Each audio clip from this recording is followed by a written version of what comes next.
Music director Nitish राज, Aryan recording studio Saharsa.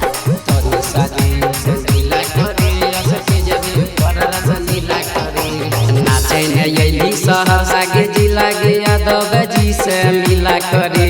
नाचे नयली सहरसा के जिला के यादव जी से मिला करे तोरी साजी से लीला करे असके जबे पर रस लीला करे तोरी साजी से लीला करे असके जबे पर रस लीला करे नाचे नयली सहरसा के जिला के यादव जी से मिला करे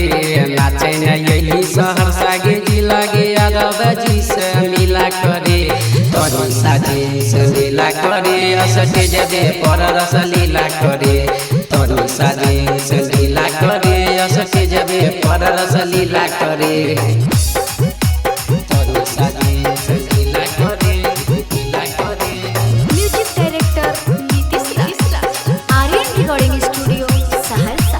तोरी साजी से लीला करे असके जबे पर रस लीला करे हे गई ढोरी के चीज के खोल के दिखाई दे यादव छौरा के मन पगलाई दे यादव छौरा के मन पगलाई हे गई ढोरी के चीज के खोल के दिखाई दे यादव छौरा के मन पगलाई दे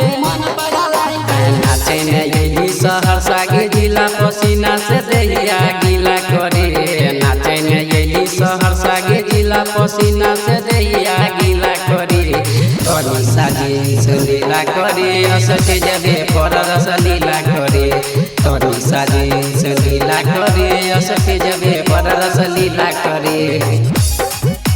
तोरी साजी से लीला करे म्यूजिक डायरेक्टर नीतीश राज, आर्यन रिकॉर्डिंग स्टूडियो सहरसा।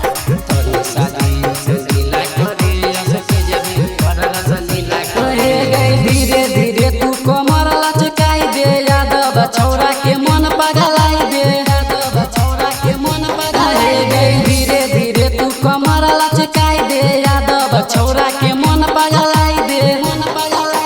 लगे गे यादव के पंजा में लाके तू गे छौरी हिला करे लगे गे यादव के पंजा में लाके तू गे छौरी हिला करे तोरी साजी से लीला करे असके जबे पर रस लीला करे तोरी साजी से लीला करे असके जबे पर रस लीला करे आर्यन रिकॉर्डिंग स्टूडियो सहरसा।